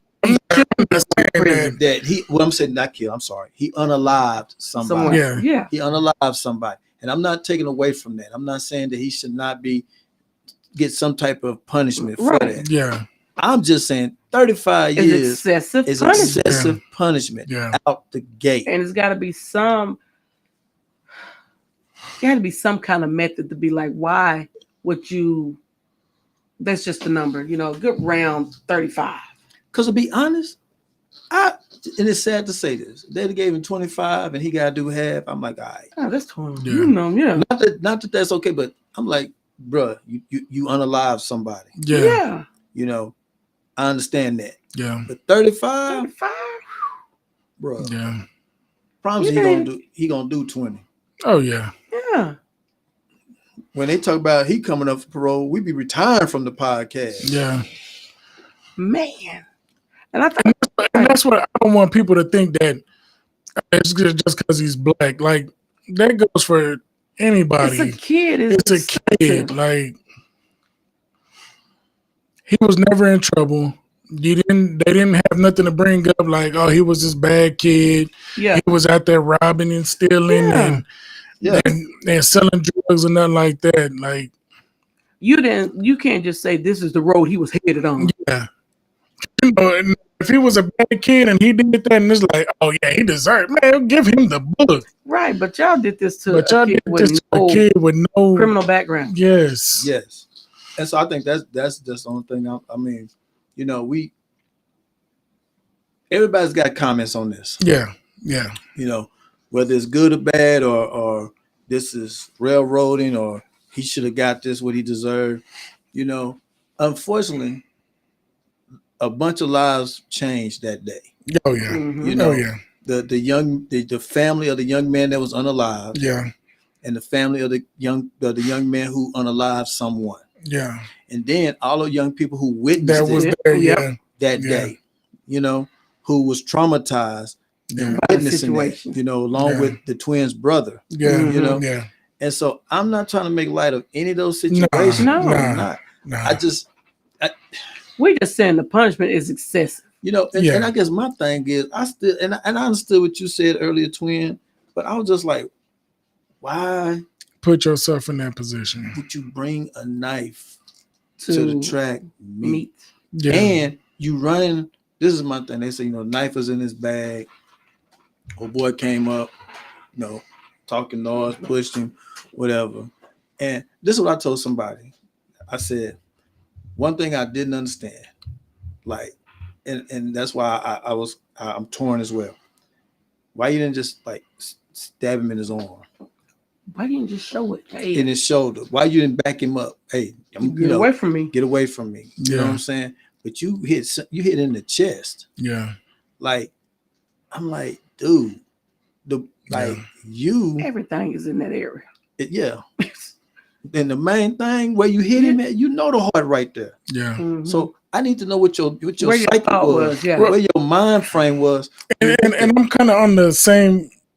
Because he Like, to Mikey, he didn't testify. I watched him last week talk about it, and Jugga Hayes. Yeah, Jugga Hayes, and I kind of see what he was talking about, because it's like, it's just like me saying I'm finna go to a hood that I'm not from, and I'm gonna put me 3 guns off in there, and let somebody come up there and say, "Hey, where you from?" I'm finna let off. Mm-hmm. And he put that knife in his. He made that decision to put that knife in his bag, and was just like, let somebody come up here and say something to me. Yeah, or one of them. Let them come up here today and mess with me. I'm ready to get it. Yeah. So when you go somewhere with that mind frame, you already ready just for anything. Yeah. And that's the point I was making. Yeah. That's the point I was making. Like they've been messing with you. Yeah. Mm-hmm. So to me, even if your friend said, "Hey man, come over here," like, you don't get along with the people in that tent. Yeah. And your numbers ain't right. Yeah. You know? Yeah. It's not like your numbers ain't right. So I'm jogging on down. I'm already wet. So that's the thing. It's already raining. Yeah. I'm already wet. Yeah. You know how much I can't get wetter than the wet I am. Right. Yeah. Right. So I'm gonna jog on down to the next tent, or you're a sprinter. Sprint your tail to the bus. Yeah. And get on the bus. Yeah. Like, I know hindsight 2020, but I'm just like, I think that's my You should have been issue. trying to avoid it at all costs. Yeah. That's it. That's the thing. If you know you got an issue with a person, why are you going head on with that person? Because you can even say that about people that go to the club with a gun and shoot the club up. They already got that in their mind frame. That's what's gonna happen. I got this problem. I'm taking this gun with me. As soon as they say something, they getting it. And so you just have to avoid situations, man. Even if you look scary, even if it's not what everybody think you should do, but why hand your life over to somebody else? Yeah. Like I said, I'd rather put my life in my own hands than even in this situation in 12 jurors' hands. Like, man. Right. I was like, well, I don't know. It's a lot. Yeah, it's a lot. Well, we done beat that horse in. Let's go on to something else. Now, I heard this statement, and when I heard it, it made me scratch my head, right? So this person stated he didn't understand how people claim to write 10-page papers without AI. It's a younger person.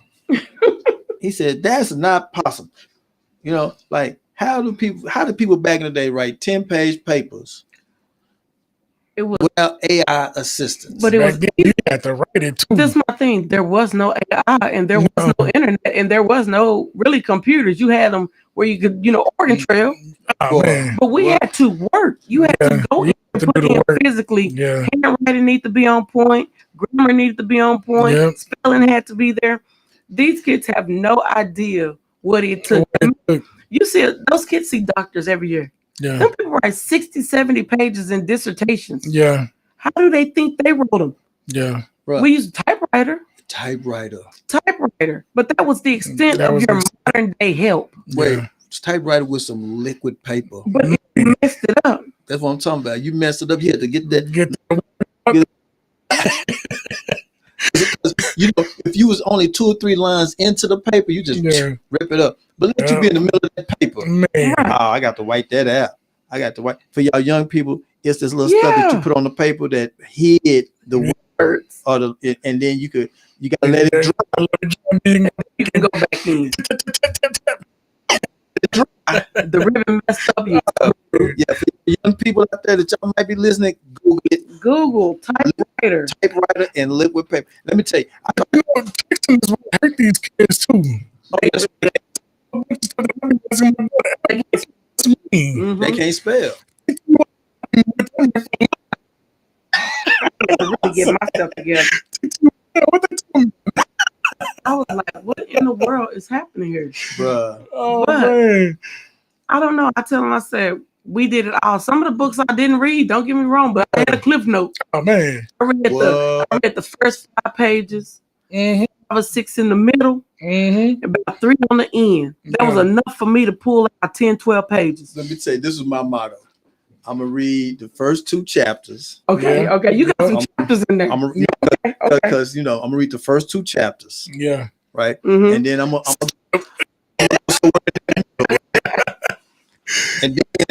read the last 2 chapters. Yeah. You know, at some of the end of the books, they got that summary of the book. And then, just to make sure I got a good understanding, I'm gonna go get them cliff notes. Oh man! And then I'm on straight. It used to be yellow and black. And then to every book you ever wanted to read, bro. And boy, a stretch of paper.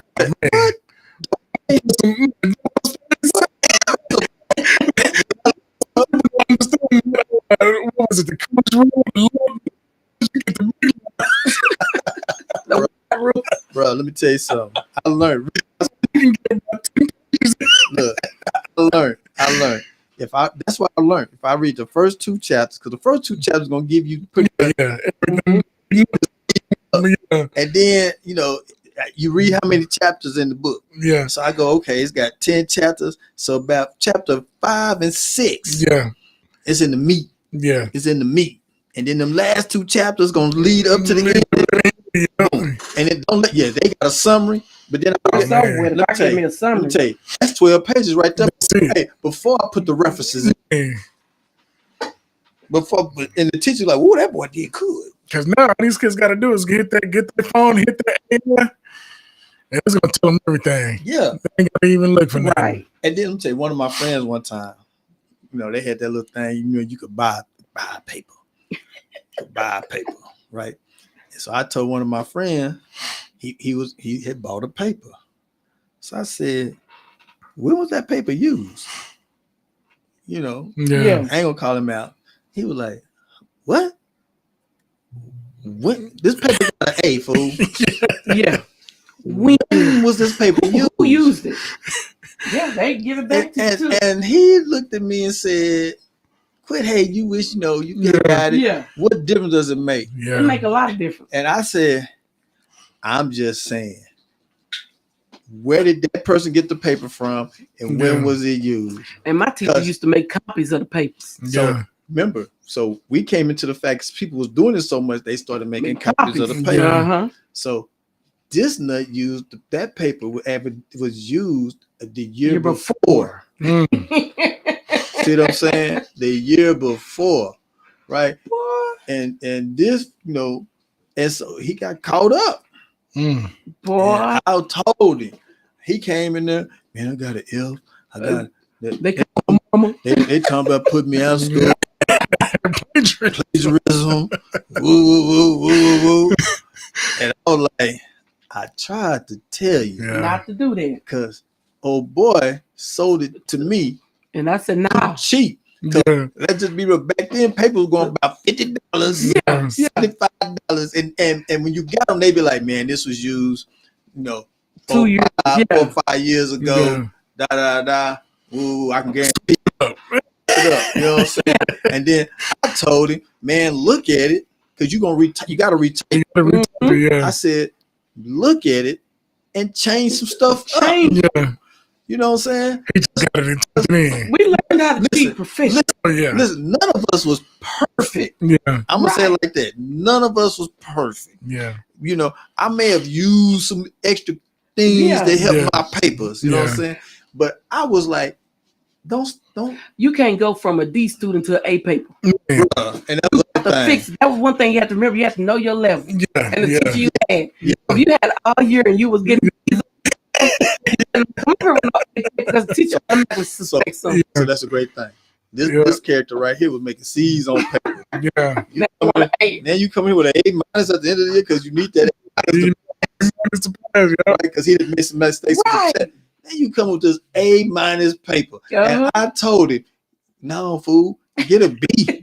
Find a B paper. I need an A minus. Bruh, study for the look. I'm like, study for the final. But don't do it on this paper. That paper, now you sitting here long face. You can't have no hope. No hope. You trying to go to the student appeal board. I tried to tell you. Then people save these papers, and you use an automatic red flag. Because all of a sudden you got suspect grammar, and now you got good grammar. Talk about you didn't use the MLA book. You know what I'm saying?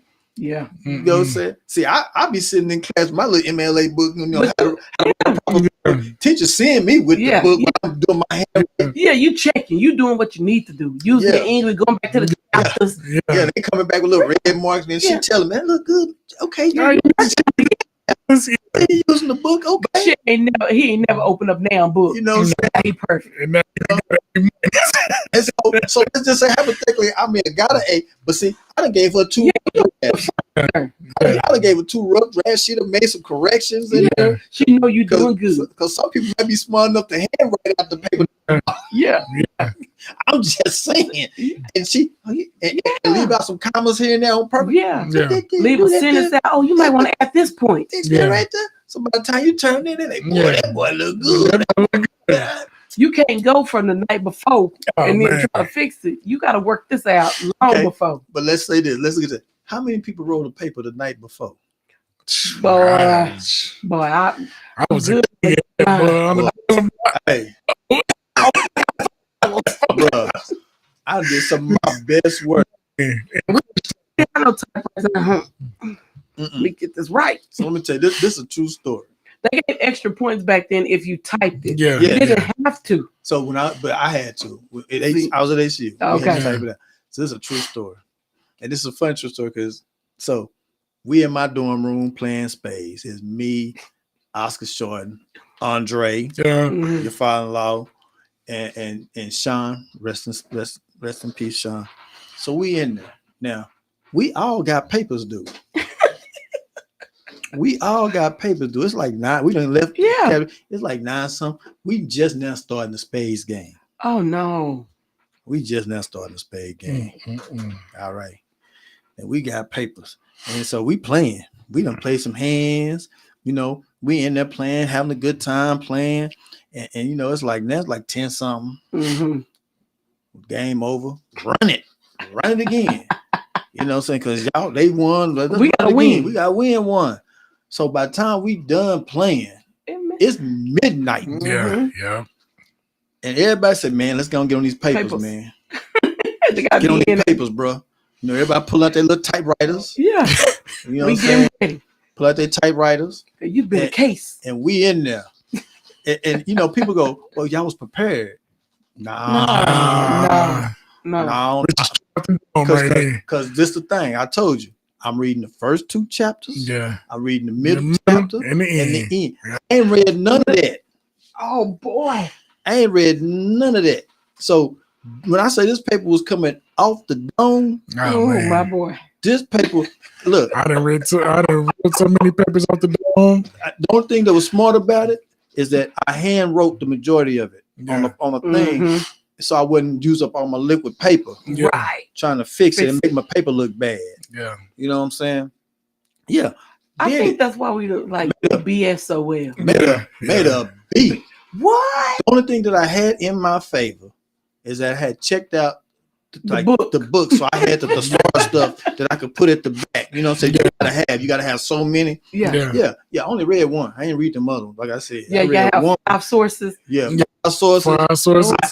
I had my cliff note. Yeah. That you can't use. Yeah. But I had done that part.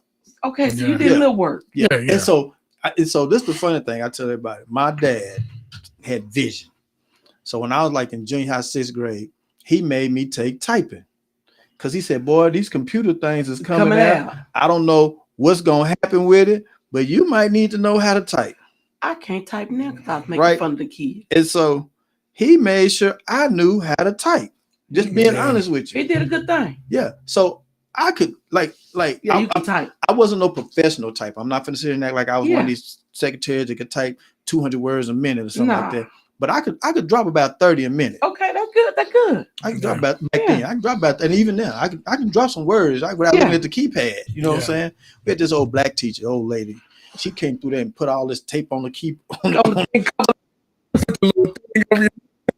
And took some of the electric tape and put one on all of them. And so you have to learn how to. So even if you looked at it, you couldn't see the letters. Yeah. Best thing ever happened to me. Yeah. So you find out. I need that right now. Struggling. At the kids. Look, he with 2 fingers. Once I wrote it up, all right, man, I'm gonna go lay down. You know, it's about 2 in the morning, 3 in the morning. I'm go, hey, man, you're not gonna help me. Dang, man, I'm here all night, man. I'm like, man, come on, man. Read it to me. And I told him, just read it to me. I'm not gonna look down. I'm tired. Read it to me. You know what I'm saying? He old soft voice. Hey, man. But we knocked him out, bro. And then we lie. You know you lie. Man, we ain't gonna do that no more. Papers were handwritten and typed 10, 20, 15 pages. Man. Depending on how society of the teacher felt that year. Yeah. Because if the teacher got mad at you, she just asked for more pages. Yeah. Man. I was like, we started at 3. Why we gotta go to 5? Why we at 6? Oh yeah. Now look, if a teacher just had to do a 3-page paper, man, that was right then. I'm doing that thing right before class. Mm-hmm. Literally, because I know I only need one to start. Yeah. Yeah. I'm 3 pages. That's quick. Oh man, that's quick. Double space. Oh man. That's 3 pages and 1.5 handwritten pages. Look, we used to know that. Yeah. On college rule. Oh man. Page and a half on college rule is 3 pages. Yeah. I tell them, I say, I know it's 300 words to a page. Man. I tell you, in a minute, 300. I get mine right at 300. I be at I give them a little 305. They tell me, do a discussion post. Your 5, that's all you get. That's all you getting, player. That's it. That is it. Lie. They may get 301. Because I was like, man, I know 300 words. That one page. That's all you getting from me. Yeah. And I'm going to give them the good 300. So you back then, young man. Yeah. So, yes. Did we use to, for those out there listening, did we use to type them out? Yes, we did. Yep. Yeah, we did. We sure would. So, I also saw this thing. And I was trying to understand what was going on. Because I saw this Asian person mad because blacks are protesting the Asian stores. Okay. And so I was reading, it said many Black Americans are calling for a boycott of all Asian American owned businesses. And this comes after a South Carolina jury found an Asian convenience store owner not guilty for killing a black 14-year-old. And so whatever his name, Chakalaka Ricky Chow, 60-year-old, was found not guilty for killing Cyrus Carmack Belton. Right. So this actually happened back in 2023. In Richland County. And so they've returned the verdict. And so basically they said, like, you seen the thing, the young girl is trying to buy the product. Yeah. But he's yelling at her. Yeah. And everything. And I guess when she turned or tried to leave, he shoots her in the back. Yeah. You know, and she was unalived. And so I guess they said he was justified for it. And so I saw this lady was like mad because I guess in that area they not shopping. Yeah. Right. You know, because what you gonna go down there first? They shooting you in the back. Well, and getting away with it. Well, I think this is my opinion. We as a culture and as a race started understanding our buying power.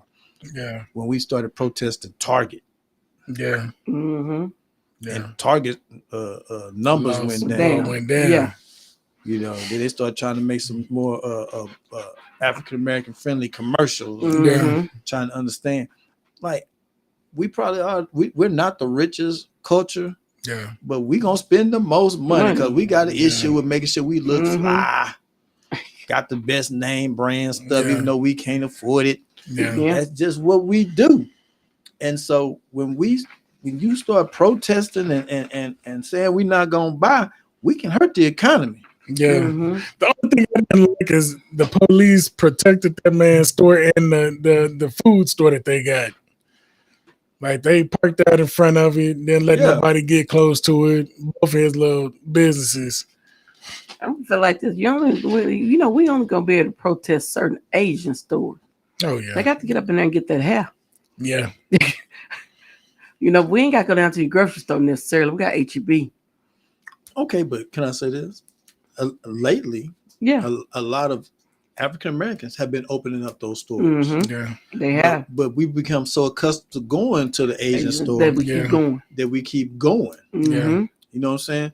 So then what happens if you protesting, so you start buying it over here? Mm-hmm. Yeah. Granted, they still getting it from the same Chinese place, whatever. Yeah.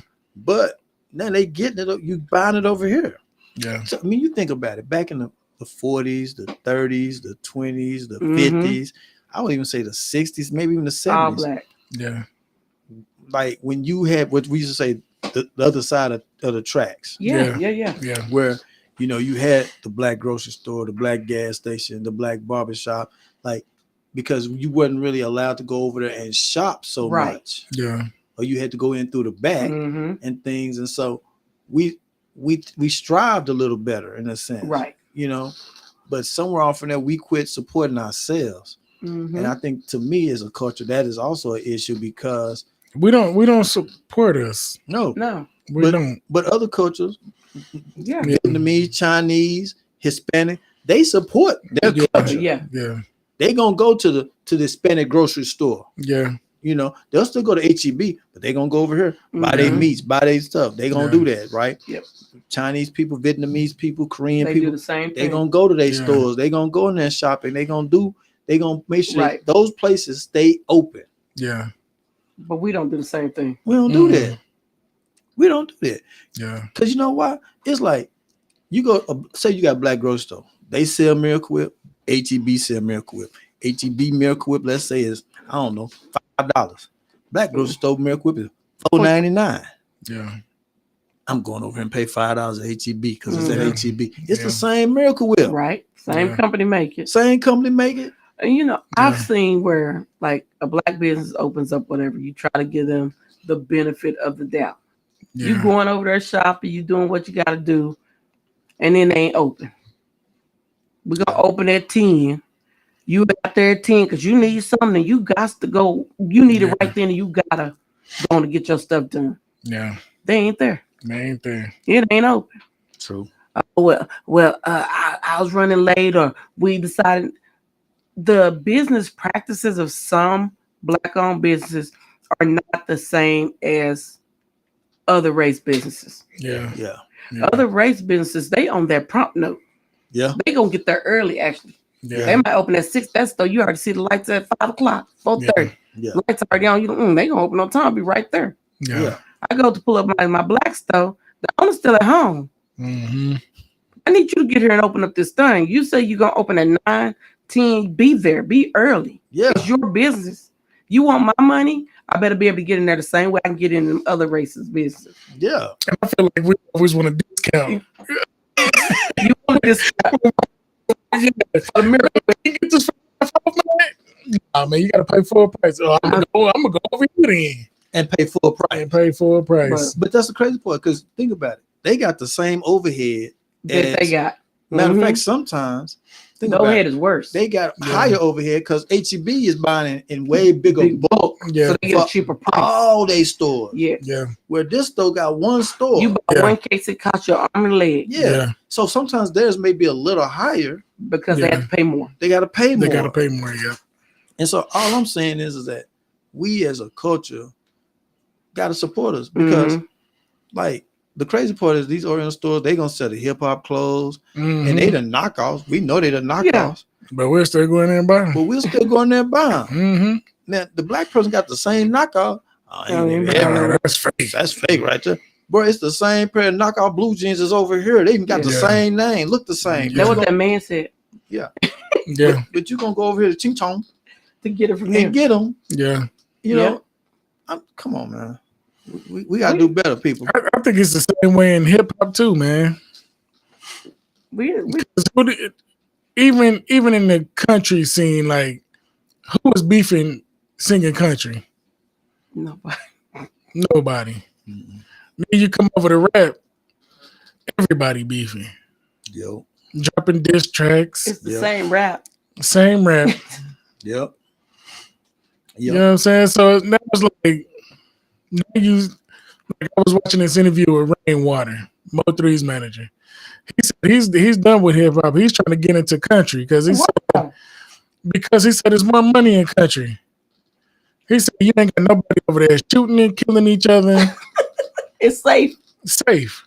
He ain't got to worry about where to go. You know what? You saying that? I was watching Unsung. Yeah. And so last night they was talking about PM Dawn. Yeah. Right? PM Dawn. And they said that KRS-One them physically threw them off the stage because they were like in their mind soft. Yeah. And at that time, hip hop was coming into its own and they didn't want that. And they like threw them off the stage. And then you look back at it and you're like, dang. Hey, we've been tripping for a long time. That's what we doing, bro? What we doing? Like, come on, man. Yeah. And I was like, I like PM Dawn too. It was crazy. Yeah. I did. I mean, don't get me wrong. I like KRS-One them too, though. Yeah. But PM Dawn had that. Look, it's that Boomerang song. It's my time. And they lit the whole light up on the Empire State Building thing. I was like, oh, that's my song right there.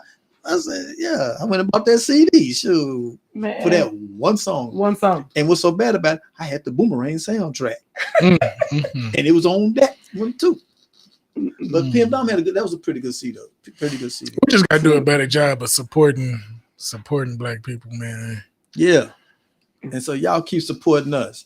Oh, yeah. As we come to a close tonight, you know what I'm saying? Tell them the show list over there because somebody got it. I don't have it. Okay. So Mondays, you have All in Your Business. That's us. That's us. Yeah, 8 to 10 with Twin, 50, Miss Neek, and your host, Jay Will. Yep. On Tuesdays, Gen X The Best from 8 to 10 with Knock a Flock of Flame. That's him. Wig, Jug, and your host, Dude. On Wednesdays, you have All Jokes Aside, 325, the Mothership. That's it. That's from it. 8 to 10. Where it all began. With Dude, Wig, Fistful of Dollar. Who? Jay Will, and your host, Jug. On Thursdays, you have Keeping It Cute with Key. Yep. 8 to 10. K or Key? Key. With That's Keisha and Jug. On Fridays, you have the Backyard Party with DJ Skid. And on Saturday, you have the Backyard Party again with DJ Skid. And on Sundays, you have your Place of Pleasure with DJ Flex. And Moments of Passion with DJ Black Moses. Yes, and for those who don't know, now the podcasts are from in the evenings from 8 to 10, but 24/7. Other than when we're doing the podcast, we're playing music. Yeah. Okay. Your Southern Soul, your hip hop, your old slow school, jams. your slow jams. We're you can listen to us on iHeart, Roku. Are we on Spotify? I don't think we're on Spotify right now. We're trying to get on Spotify. Rhapsody. Rhapsody. You know what I'm saying? And so you can listen to music. We're giving you music, doing so that you can listen to it while you're at work or working out or in your car. Basically your black station, because everybody's saying there's not any black music in there. Can't get nothing. Can't reach the Dallas station. Turn us on. We here. Turn us on. We here. And if you're in another city, another state, we get that satellite radio. Getting that satellite radio. We trying to give it to you. You know what I'm saying? And we working on getting a station going. Like kind of like building it like a BET. We're in the process of doing that. And so we're trying to give y'all a bunch of different things, trying to give y'all some content as we trying to get this station up and going and getting the content and all that. We actually have a channel. I don't have the channel on me right now. Y'all got to forgive me. It will be on the thing so that we can start telling you what channel you can go to and watch it on. Yep. On Roku, I believe, and some other live channels. Yeah, the live Roku. Channels where we're gonna have. I think he said 631. Would be ours. Yeah, but don't quote us. Yeah, don't quote us until we know for sure. But we're trying to just start giving people a variety and something, something more. Yeah, not to take away from like the BTs and things like that. We want to give a variety, like everybody else got varieties. Yeah. Right. You know what I'm saying? You got multiple Tejana channels and different things like that. We want to give y'all a variety of stuff. And like they said, we building this from the ground up. So, join it, be a part of the beginning. So you can look back years from now and go, I remember when they first started. You know what I'm saying? And don't hate on us when we mess up. Yeah. We learning. Yeah. And look, I want y'all everybody to get a queen applause because let me tell you, she was early today. I got a boot on my leg. Yeah, she got the boot on. She got the boot on because she was out there racing them boys like So 18 or 17, and the race didn't stop race. She done, Oh my God. Tweaked that ankle. Tweaked up over there. Quit racing. But we here. We here. And so, and our prayers go out, you know, to 50 and the family. Definitely. Praying for, you know, her, the baby girl to recover. Yeah. You know, and prayers out to my family. You know, we've had some losses. Yeah.